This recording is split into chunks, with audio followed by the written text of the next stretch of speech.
रमेश पटना बिहार में एक ऑटो चलाने का काम करता था। एक दिन उसके साथ एक ऐसी घटना घट जाती है जिसके बाद रमेश तो कभी नहीं दिखता लोगों को और उसका ऑटो बन जाता है एक हॉन्टेड ऑटो। क्या हुआ था रमेश के साथ ये जानेंगे हम आज की इस वीडियो में। मैं हूं अभिषेक और आप देख रहे हैं मेरा यूट्यूब चैनल घोष ट्यूब्स।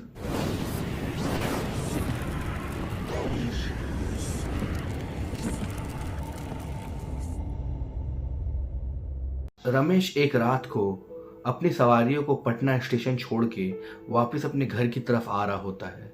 रात के करीब 12:30 बज रहे होंगे। रमेश को आते हुए कोई भी पैसेंजर नहीं मिला था।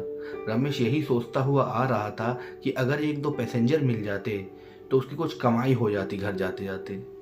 तभी रास्ते के बीच में जंगली इलाके में उसे एक इंसान दिखता है जो उसके तरफ हाथ दिखा के उसे रुकने का इशारा कर रहा था। रमेश ये देख के खुश हो जाता है कि एक पैसेंजर तो कम से कम मिला ही है, चलो कुछ कमाई ही हो जाएगी। वो इंसान बिना कुछ बोले तुरंत ऑटो में चढ़ जाता है। ऑटो में चढ़ने के बाद रमेश उस इंसान से पूछता है कि आप कहाँ तक जाएंगे। वो बोलता है कि आगे ही थोड़ी आगे एक जगह है, वहाँ पे मेरे को उतार देना। रमेश को कुछ अजीब लग रहा था क्योंकि जैसे ही वो इंसान ऑटो में चढ़ा था उसके बाद से ऑटो में एक अजीब सी बदबू आने लगी थी। वो इंसान का चेहरा थोड़ा अजीब सा सफ़ेद टाइप का था। वो इंसान की आंखें पूरी काली थी। क्या ये काली थी या रमेश को ऐसा दिख रहा था?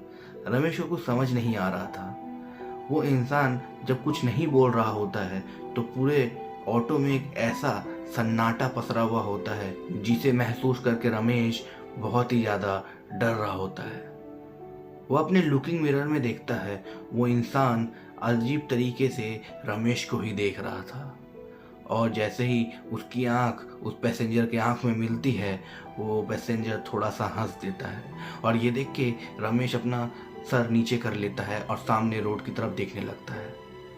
वो इंसान की आंखें ऐसी थी जैसे कि उसमें कुछ सफ़ेद पार्ट था ही नहीं। वो इंसान की आंखें पूरी की पूरी काली थी। रमेश को कुछ अजीब लग रहा था। रमेश को बहुत डर लग रहा था। रमेश यही सोच रहा था कि जल्दी से ये उतर जाए और रमेश अपने घर जा पाए। तभी एक शमशान घाट आता है। वो आदमी उसके पास ही रमेश को रुकने के लिए बोलता है। रमेश सोचता है कि जल्दी से उसे उतार के विदा करता हूँ और घर जाता हूँ। तभी वो इंसान बोलता है, मेरे लिए 2 मिनट यहाँ वेट करो। रमेश कुछ बोल नहीं पाता। वो इंसान तब तक में उतर के ऑटो से उस शमशान घाट में चल जाता है और करीब 3 से 4 मिनट के बाद वो वापस वहाँ से दौड़ते हुए आता है। रमेश देखता है कि वो अपने हाथ में कुछ सामान पकड़े हुए था और जल्दी से ऑटो में बैठ के रमेश को बोलता है, जल्दी जल्दी मुझे वापस वहीं छोड़ दो जहाँ से मुझे उठाया था तुमने। रमेश बोलता है कि मैं वापस वहाँ नहीं जा रहा हूँ, मैं सामने की तरफ अपने घर की तरफ जा रहा हूँ। तो वो पैसेंजर बोलता है, चल लो, थोड़े एक्स्ट्रा पैसे ले लेना। रमेश भी सोचता है कि चलो इसे वापस छोड़ देता हूँ फिर घर चला जाऊँगा। अब वो ऑटो को मोड़ लेता है। वो पैसेंजर को देख के रमेश को बहुत ही ज़्यादा डर लगने लगता है। रमेश ये तो समझ ही जाता है कि ये कोई नॉर्मल पैसेंजर नहीं है। रमेश का पाला आज किसी बुरी आत्मा या कोई शैतान से पड़ चुका है। उस इंसान के हाथ में काले कपड़े में कुछ सामान था। रमेश जैसे ही पूछता है उस इंसान से कि इस कपड़े में क्या है, आप कहाँ गए थे, तो वो इंसान थोड़ा सा हंसते हुए रमेश को बोलता है कि मैं अपने दोस्त से मिलने गया था। रमेश ये सुन के और भी ज़्यादा डर उठता है क्योंकि शमशान घाट में कोई अपने दोस्त से मिलने कैसे जा सकता है।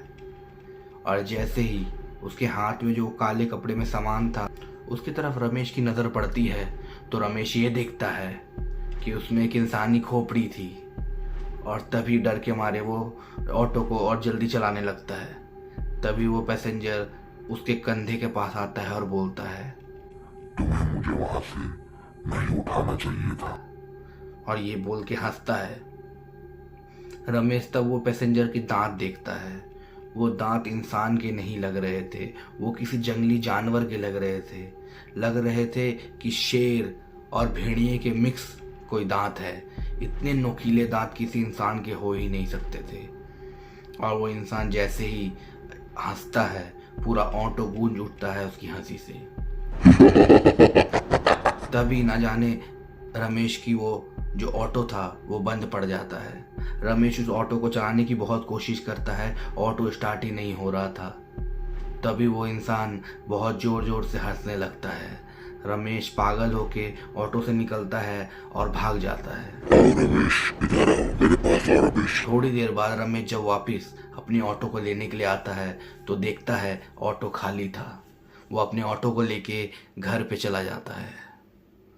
मगर उस दिन के बाद से रमेश की ज़िंदगी बदल सी गई थी, क्योंकि जब भी रात के समय कोई पैसेंजर रमेश के उस ऑटो में बैठता था वो लोग ये कंप्लेन करते थे कि इससे एक अजीब सी बदबू आ रही है, और उन्हें लगता था कि उनके गर्दन के पास कोई आके कुछ बोल रहा है।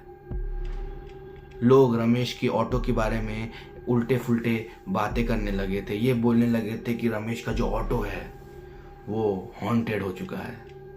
रमेश ये सब सुन के बहुत परेशान हो गया था और एक दिन उसी जगह जाने का फैसला करता है जहाँ से उसने उस इंसान को, उस पैसेंजर को लिफ्ट दी थी या उसको ऑटो में बैठाया था।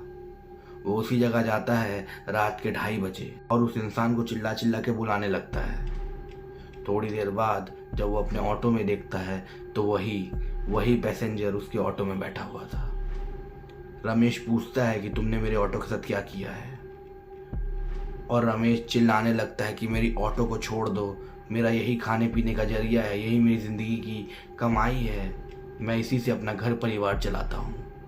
तभी वो पैसेंजर हंसता है और रमेश की तरफ कूद पड़ता है। रमेश चिल्ला उठता है और उसके बाद वो ऑटो उसी सुनसान रास्ते में पड़ी हुई है। आज भी वो ऑटो उसी सुनसान रास्ते में है। रमेश उसके बाद किसी को भी कहीं नहीं मिला। रमेश के परिवार वालों ने भी रमेश को खोजने की बहुत कोशिश की।